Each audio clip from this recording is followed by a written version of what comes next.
यह कहानी एक योद्धा के जीवन से प्रभावित एक मोटिवेशनल स्टोरी है जो आपको अपनी जिंदगी को देखने का एक नया नजरिया सिखाएगी। और अगर आपने इस कहानी से मिलने वाली सीख को समझ लिया तो आपकी पूरी जिंदगी बदल जाएगी। श्याम, जो कि इस कहानी का नायक है, उसे एक रात बुरा सपना आता है जिसमें वह हर रोज की तरह अपने गुरु के आश्रम में तलवारबाजी के मुश्किल दांव पेचों का अभ्यास कर रहा था। उसका अभ्यास अच्छा चल रहा था, लेकिन जैसे ही वह एक ऊंची छलांग लगाकर जमीन में वापस आता है, उसका एक पैर टूटकर कांच के टुकड़ों की तरह बिखर जाता है। उसकी ऐसी हालत देखकर सभी लोग डर जाते हैं, लेकिन एक रहस्यमयी आदमी बड़ी शांति से उन टुकड़ों को इकट्ठा करने लगता है, जिसने भूरे रंग के जूते पहने हुए थे। श्याम घबराकर नींद से जाग जाता है। उस समय रात्रि का अंतिम प्रहर चल रहा था और वह खुद को शांत करने के लिए बाहर टहलने निकल जाता है। कुछ देर चलने के बाद वह एक पुराने से घर के बाहर आकर रुक जाता है और उसके बाहर बने चबूतरे पर जाकर बैठ जाता है। तभी एक बूढ़ा आदमी उस घर से बाहर निकलता है, जिसने बिल्कुल वैसे ही जूते पहन रखे थे जैसे श्याम ने अपने सपने में देखे थे। श्याम उससे कहता है कि तुम्हारे पैरों में अलग अलग जूते हैं। तो जवाब में वह आदमी कहता है कि इसमें से एक जूता नया है और दूसरा पुराना। फिर श्याम वहां से उठकर जाने लगता है और वह आदमी वही चबूतरे पर बैठ जाता है। लेकिन जब अगले ही पल श्याम पीछे मुड़कर उस आदमी को देखता है तो वह आदमी उस घर की छत पर पहुंच चुका था, जो कि आश्चर्यचकित कर देने वाली बात थी, क्योंकि एक बूढ़े आदमी के लिए बिना किसी सहारे के इतनी जल्दी छत पर पहुंच जाना असंभव बात थी। श्याम उस बूढ़े आदमी से पूछता है कि उसने ऐसा कैसे किया, लेकिन वह आदमी रहस्यमय ढंग से चुपचाप उसकी ओर देखता रहता है। तो श्याम वहां से चला जाता है। फिर श्याम आश्रम के अभ्यास मैदान में तलवारबाजी का अभ्यास करने लग जाता है। श्याम अपने आश्रम का सर्वश्रेष्ठ तलवारबाज था, लेकिन वह अपने प्रदर्शन से संतुष्ट नहीं था। वह खुद को दूसरों से बेहतर समझता था, इसलिए वह थोड़ा घमंडी भी था। अपने आप को सबसे श्रेष्ठ साबित करने के लिए वह तलवारबाजी पर ऐसे ऐसे प्रयोग करता था जो कि बहुत ही मुश्किल और खतरनाक थे। ऐसे प्रयोग करके वह सर्वश्रेष्ठ तलवारबाज बनना चाहता था, क्योंकि तलवारबाजी के क्षेत्र में ऐसे प्रयोग और अभ्यास आज तक किसी ने नहीं किए थे। लेकिन उन अभ्यास को वह कर नहीं पा रहा था और बार बार जमीन पर गिर जाता था। उसके गुरु को यह सब जानलेवा अभ्यास पागलपन लगते थे। वह उससे कहते हैं कि तुम एक बेहतरीन योद्धा हो, लेकिन तलवारबाजी के इन अभ्यास को कर पाना संभव नहीं है, क्योंकि इसके लिए असाधारण ताकत, अचूक तकनीक और निडरता की जरूरत है। और अगर तुमसे जरा से भी गलती हुई तो तुम बुरी तरह घायल हो सकते हो या फिर तुम्हारी जान भी जा सकती है। गुरु की बातें श्याम को दुखी कर देती है। उसे इन विशेष अभ्यास को करने के लिए एक विशेष प्रशिक्षण की जरूरत थी। तो मदद मांगने वह उस बूढ़े आदमी के पास चला जाता है। श्याम उससे पूछता है कि आप पलक झपकते ही उस ऊंची दीवार पर उस दिन कैसे चढ़ गए थे, क्योंकि मैं खुद एक योद्धा हूं और मैं अच्छी तरह यह जानता हूं कि कोई भी योद्धा ऐसा नहीं कर सकता। वह आदमी कहता है, उसे समझने के लिए अभी तुम बहुत कमजोर हो और तुम्हें बहुत कुछ सीखने की जरूरत है। लेकिन श्याम को अपने अभ्यास और ज्ञान पर बहुत घमंड था, इसलिए वह कहता है कि मुझे हर चीज की जानकारी है और तुम मुझसे कोई भी सवाल पूछ सकते हो। तो वह बूढ़ा आदमी उससे पूछता है कि क्या तुम खुश हो। श्याम को यह प्रश्न बेमतलब लगता है, लेकिन फिर भी वह कहता है कि मेरे पिताजी के पास बहुत सारा धन है, मैं पढ़ाई में भी अच्छा हूँ, मेरे अच्छे मित्र हैं, मैं देखने में भी सुंदर हूँ और लड़कियां मुझे पाने के लिए मरती है। कि अगर तुम्हारे पास सब कुछ है तो फिर तुम रात में सो क्यों नहीं पाते। तुम कल भी रात्रि के अंतिम प्रहर में मेरे पास आए थे और आज भी तुम रात्रि के अंतिम प्रहर में ही आए हो। उस बूढ़े व्यक्ति की रहस्यमय बातें सुनकर श्याम उसकी तुलना दुनिया के महान दार्शनिकों से करने लगता है और उसे दार्शनिक बाबा के नाम से ही बुलाने लगता है। उसके बाद वह आदमी पूछता है कि अगर तुम देश के सर्वश्रेष्ठ तलवारबाज की प्रतियोगिता का हिस्सा ना होते तो तुम क्या कर रहे होते।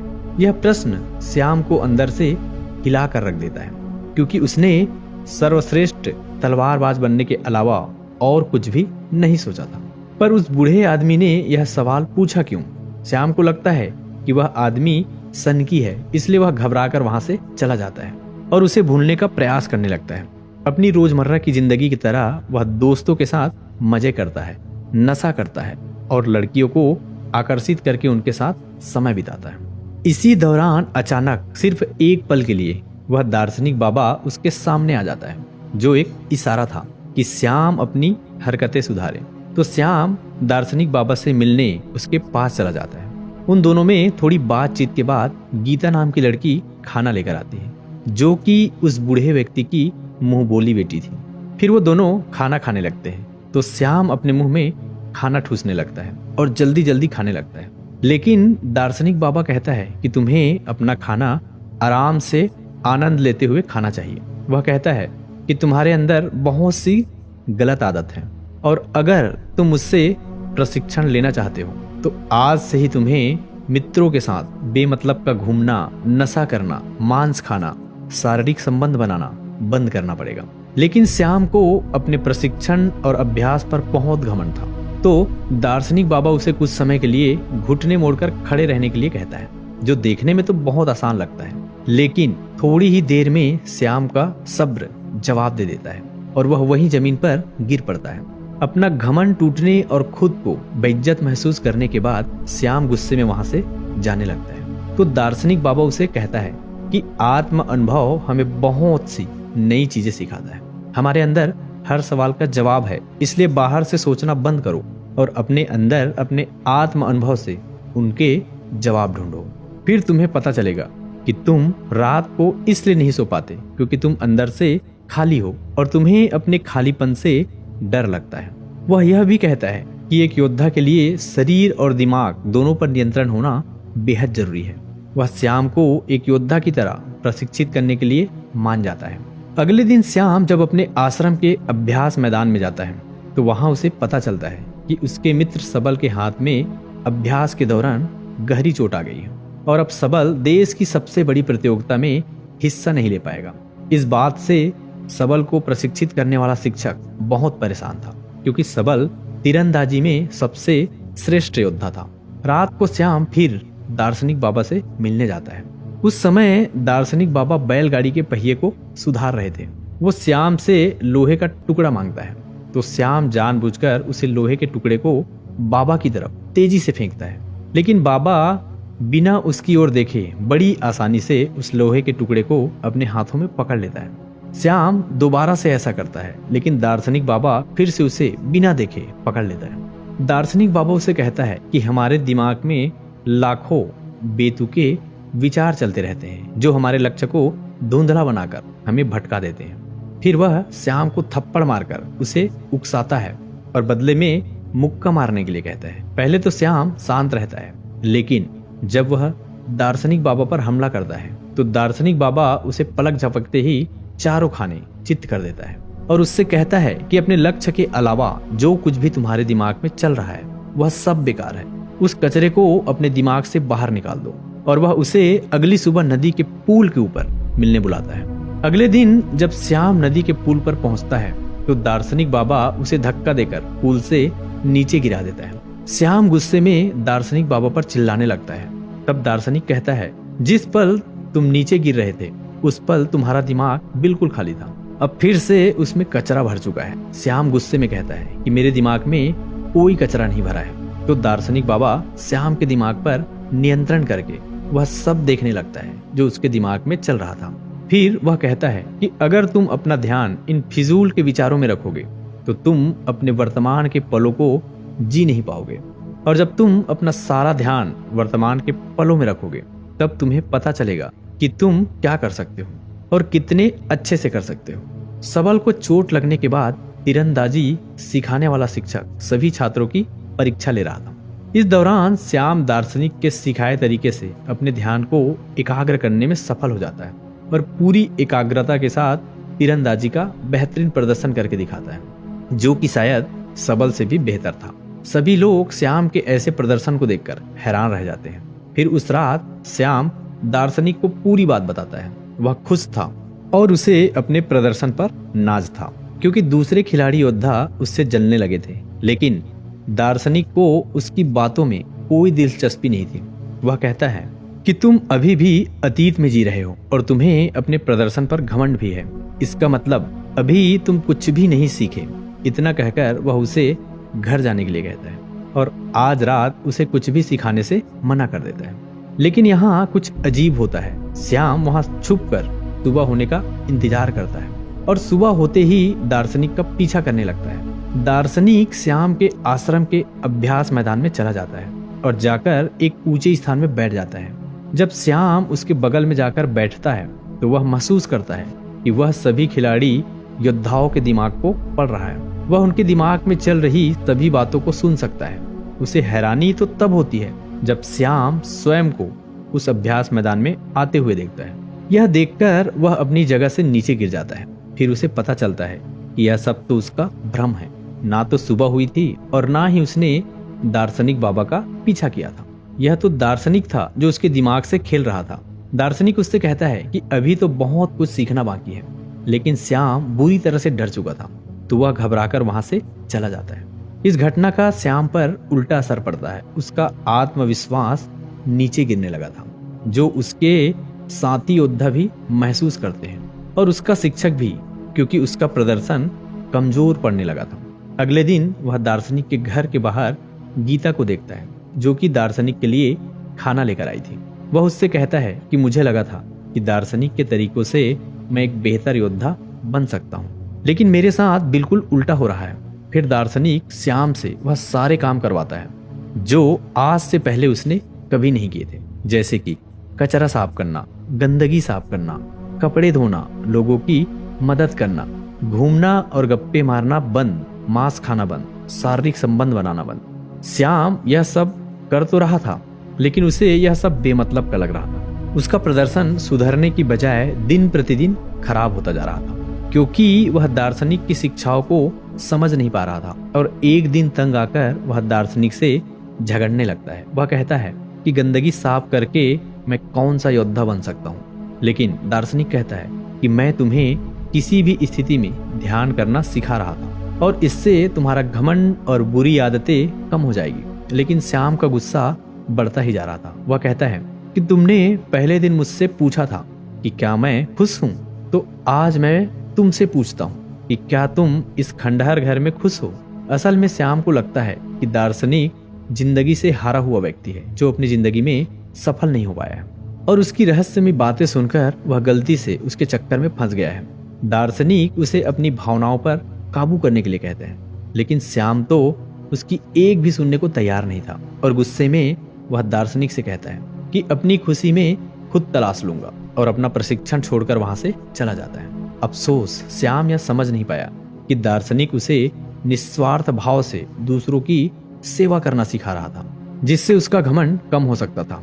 खैर, श्याम ने अपनी पुरानी दिनचर्या को वापस अपना लिया था, जैसे नशा करना, मांस खाना, दोस्तों के साथ बेवजह का समय बर्बाद करना, लड़कियों को आकर्षित करके उनके साथ समय बिताना और दूसरों से श्रेष्ठ दिखने के लिए जानलेवा अभ्यास करना। एक दिन ऐसे ही जब वह खतरनाक अभ्यास कर रहा था, तब ऊंचाई से गिरने पर उसका पैर बुरी तरह घायल हो जाता है। फिर इलाज के दौरान उसे पता चलता है कि उसके दाहिने पैर की हड्डी सिर्फ टूटी नहीं है बल्कि चकनाचूर हो गई है, जिसमें अलग अलग दरारें पड़ चुकी हैं। चिकित्सक उससे कहते हैं कि अगर तुम अपना ठीक से ध्यान रखोगे तो अगले कुछ महीनों में तुम चलने लगोगे। सिर्फ चलने, श्याम को पता चल चुका था कि उसका सर्वश्रेष्ठ तलवारबाज बनना लगभग असंभव हो चुका है, क्योंकि उसे चलने के लिए भी बैसाखी का सहारा लेना पड़ता था और उसका प्रशिक्षण भी पूरी तरह से बंद हो चुका था। टांग टूटने के साथ ही अब उसका घमंड भी टूट चुका था। फिर एक दिन गीता उससे मिलती है। उसे श्याम की चिंता हो रही थी, क्योंकि देश की सबसे बड़ी प्रतियोगिता में हिस्सा लेने का उसका सपना टूट चुका था। वह दोनों एक दूसरे को अच्छी तरह से समझते थे और वह एक दूसरे को पसंद भी करने लगे थे। श्याम अपने सपने को यूं ही टूटता हुआ नहीं देखना चाहता था, इसलिए वह अपने शिक्षक से मिलता है और कहता है कि मैं अभी की छोटी छोटी प्रतियोगिताओं में तो हिस्सा नहीं ले पाऊंगा, लेकिन महीने बाद योद्धाओं के चुनाव की जो अंतिम प्रतियोगिता होगी मैं उसमें जरूर हिस्सा लूंगा, जिसके लिए उसने प्रतियोगिता कराने वाली समिति को अपना आग्रह पत्र भी भेज दिया। लेकिन शिक्षक को उसकी हालत देखकर लगता है कि श्याम अब कभी भी प्रतियोगिता में हिस्सा नहीं ले पाएगा। क्योंकि उसके पैर की हड्डियां टूट चुकी है और अब उसका प्रशिक्षण भी बंद हो चुका है। अपने सपने को टूटता हुआ देखकर श्याम गुस्से से भर जाता है और घर जाकर तोड़ फोड़ करने लगता है। यह दौर उसकी जिंदगी का सबसे मुश्किल दौर था। उसका सब कुछ बर्बाद हो चुका था। अब उसके जिंदा रहने का कोई मतलब नहीं था। इसलिए अपनी जिंदगी खत्म करने के लिए वह एक ऊंची इमारत पर चढ़ जाता है। इससे पहले कि वह नीचे कूद पाता, वहां कुछ अजीब होने लगता है। उसे एक इंसान नजर आता है जो कोई और नहीं बल्कि उसी की बुरी परछाई थी। वह परछाई उसके घमंड, उसके गुस्से, उसके डर, उसके संदेह और उसके अंदर चल रही थी। उथल पुथल को दर्शाती है। वह कोई नहीं, वह कोई और नहीं बल्कि उसी के अंदर का शैतान था। वह श्याम को नीचे कूदने के लिए उकसा रहा था। यहाँ श्याम समझ जाता है कि अगर वह अपने अंदर की सभी बुराइयों को खत्म कर देगा तो उसके अंदर शांति आ जाएगी। तभी वह शैतान नीचे गिरकर हमेशा के लिए खत्म हो जाता है। लेकिन यह सब तो बस उसका एक सपना था। वो शैतान तो अभी भी उसके अंदर ही था। उसने सपने के जरिए अपनी जिंदगी की सच्चाई को देखा तो मदद मांगने वो दार्शनिक के पास चला जाता है। श्याम दार्शनिक के पास जाकर रोने लगता है। दार्शनिक उससे कहता है कि हर चीज का एक मकसद होता है। अब तुम्हें अपने सवालों के जवाब अपने अंदर से ही ढूंढने पड़ेंगे और तब तक तुम्हें अपने अंदर से कोई खास जवाब नहीं मिलता, तब तक तुम उस पेड़ के नीचे बैठे रहो। श्याम पेड़ के नीचे बैठकर सोचने लगता है। उसके पास समय तो बहुत था, लेकिन वह क्या सोचे उसे यह पता नहीं था। वह बार बार अपने नए जवाब के साथ दार्शनिक से मिलता, लेकिन हर बार दार्शनिक उसके जवाब से संतुष्ट नहीं होता था और उसे वापस भेज देता था। फिर सारी रात सोचने के बाद जब सुबह वह एक नई शादीशुदा जोड़े को देखता है तो उसे अपना जवाब मिल जाता है कि हमारी जिंदगी का एक एक पल बहुत खास है। हमें अपनी जिंदगी की कद्र करनी चाहिए। उसका यह जवाब सुनकर दार्शनिक खुश हो जाता है। श्याम को अपनी जिंदगी की कीमत पता चल चुकी थी। अब ऊंची इमारत से कूदने के विचार उसके दिमाग में नहीं आएंगे। दार्शनिक के साथ रहते हुए वह बहुत सी नई बातें सीखता है। दार्शनिक उसके अंदर फिर से जीने की आशा भरता है और अपनी जिंदगी फिर से शुरू करने के लिए उसे तैयार करता है। फिर एक दिन श्याम अपने मित्रों से मिलता है और अतीत में अपने बुरे व्यवहार के लिए उनसे क्षमा मांगता है। उसके मित्र श्याम का यह रूप देखकर हैरान रह जाते हैं। दार्शनिक के विचारों ने श्याम को पूरी तरह से बदल दिया था और एक दिन श्याम दार्शनिक से कहता है कि वह उसी की तरह लोगों के निस्वार्थ भाव से सेवा करने के लिए तैयार है। लेकिन दार्शनिक उसे उसकी तलवारबाजी का प्रशिक्षण फिर से शुरू करने के लिए कहता है, पर श्याम उससे सहमत नहीं होता। वह कहता है कि मेरे पैर की हड्डी टूटी हुई है, मैं ये नहीं कर सकता। दार्शनिक कहता है कि एक योद्धा कभी भी अपनी जीत या श्रेष्ठता की चिंता नहीं करता। उसे जो काम सबसे प्यारा है वह उसे करता रहेगा, चाहे उसमें उसकी जान ही क्यों न चली जाए। फिर दार्शनिक उसे अभ्यास के लिए एक छोटे से मैदान में ले जाता है जिसे उसने तब तैयार किया था जब श्याम घायल होकर बिस्तर में पड़ा था। अपने पैर में चोट होने के बाद भी श्याम पूरी तरह मेहनत और लगन से अभ्यास करता है और खुद को आने वाली प्रतियोगिता के लिए तैयार करता है। और एक दिन जब वह अभ्यास के लिए अपने पुराने आश्रम में जाता है तो उसे देखकर उसके साथी योद्धा और शिक्षक हैरान रह जाते हैं। लेकिन श्याम की परेशानी तो तब बढ़ती है जब उसका शिक्षक उसे एक चिट्ठी देता है। प्रतियोगिता आयोजित कराने वाली समिति ने श्याम की याचिका को खारिज कर दिया था। समिति ने श्याम के चिकित्सकों से बात की। उन्होंने श्याम के शिक्षक से भी पूछा, लेकिन शिक्षक ने श्याम को अपने घमंड में आकर जानलेवा अभ्यास करते हुए देखा था। उसे लगता था कि श्याम इस प्रतियोगिता के लिए पागलपन की किसी भी हद तक जा सकता है जो एक दिन खुद को ही मार डालेगा। इसलिए उसने श्याम की हिस्सेदारी का समर्थन नहीं किया। अपने मंजिल के इतने करीब आकर एक बार फिर से उसका सपना टूट जाता है। दार्शनिक उससे कहता है, कोई भी असहमति पत्र तुम्हें रोक नहीं सकता। तुम वो करते रहो जो तुम्हें अच्छा लगता है। लेकिन श्याम कहता है कि मेरा लक्ष्य सिर्फ अभ्यास करना नहीं बल्कि देश की सबसे बड़ी प्रतियोगिता में स्वर्ण पदक जीतना है। दार्शनिक कहता है कि स्वर्ण पदक जीतना सिर्फ एक लालच है। अगर वह मिल भी जाए तो क्या, जब तक तुम अंदर से खुश नहीं हो कोई भी बाहरी चीजें तुम्हें खुशी नहीं दे सकती। दार्शनिक उसे अपने भावनाओं पर काबू करने के लिए कहता है, लेकिन श्याम बहुत परेशान था। वह गुस्से में आकर दार्शनिक से कहता है कि मैं अपना सब कुछ छोड़ने के लिए तैयार था, लेकिन तुमने मुझे फिर से प्रशिक्षण के लिए कहा। वह काफी हताश हो चुका था, उसे कुछ समझ नहीं आ रहा था, तो अपने अंदर से जवाब ढूंढने के लिए वह उस पेड़ के नीचे बैठ जाता है। दार्शनिक उसकी तड़प को देखता है तो उसे कल सुबह अपने साथ एक पहाड़ के ऊपर चलने के लिए कहता है, जहाँ कोई खास चीज है। फिर अगली सुबह बुरी तरह थका देने वाला लंबा सफर तय करके जब वह पहाड़ी की चोटी पर पहुंचते हैं तो श्याम दार्शनिक से पूछता है कि बताओ, आप मुझे क्या दिखाना चाहते थे, यह पहाड़, यह नजारा या फिर कुछ और? तो दार्शनिक उसके पैर के पास पड़े एक पत्थर की ओर इशारा करता है और कहता है कि मैं तुम्हें यह पत्थर दिखाने के लिए यहाँ लाया हूँ। इतना सुनने के बाद श्याम निराश हो जाता है। वो कहता है कि आधे दिन का इतना लंबा सफर तय करके हम यहाँ इस मामूली पत्थर को देखने आए हैं। फिर उसे एहसास होता है कि दार्शनिक जरूर उसे कुछ समझाना चाहता है। थोड़ी देर सोचने के बाद वह समझ जाता है कि जब तक उसे मंजिल के बारे में पता नहीं था तब तक वह अपने सफर का आनंद ले रहा था और वह खुश था। लेकिन जैसे ही वह मंजिल तक पहुंच गया उसकी खुशी खत्म हो गई, क्योंकि जो खुशी सफर में है वह मंजिल को पाने में नहीं। श्याम यह भी समझ चुका था कि उसका लक्ष्य हासिल करने का सपना भी इस पत्थर की तरह है, जिसे हासिल करने या ना करने से कोई फर्क नहीं पड़ता, क्योंकि असली खुशी तो सफर के दौरान है। और अपने सफर का आनंद लेते हुए वह बिना किसी हार जीत की चिंता किए अभ्यास मैदान में अभ्यास करने लगता है। उसका बेहतरीन प्रदर्शन देखकर सभी हैरान हो जाते हैं और उसका शिक्षक उसे अंतिम चुनावी प्रतियोगिता में ले जाने के लिए मान जाता है। श्याम अपने साथ दार्शनिक को भी ले जाना चाहता था, लेकिन जब वह उस पुरानी इमारत में पहुंचता है तो उसे पता चलता है कि दार्शनिक वहां से हमेशा के लिए जा चुका है। शायद दार्शनिक अपना काम पूरा कर चुका था। फिर अंतिम चुनावी प्रतियोगिता में श्याम अपना सर्वश्रेष्ठ प्रदर्शन करता है।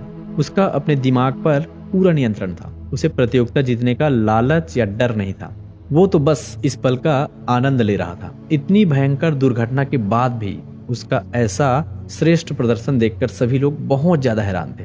इसके बाद श्याम ने अंतिम प्रतियोगिता में देश के सबसे बड़े योद्धा का खिताब जीता और उसने गीता के साथ शादी भी कर ली। बाद में श्याम ने अपनी किताबों और बातों के माध्यम से दार्शनिक के विचारों को जन समूह तक पहुंचाने का प्रयास किया।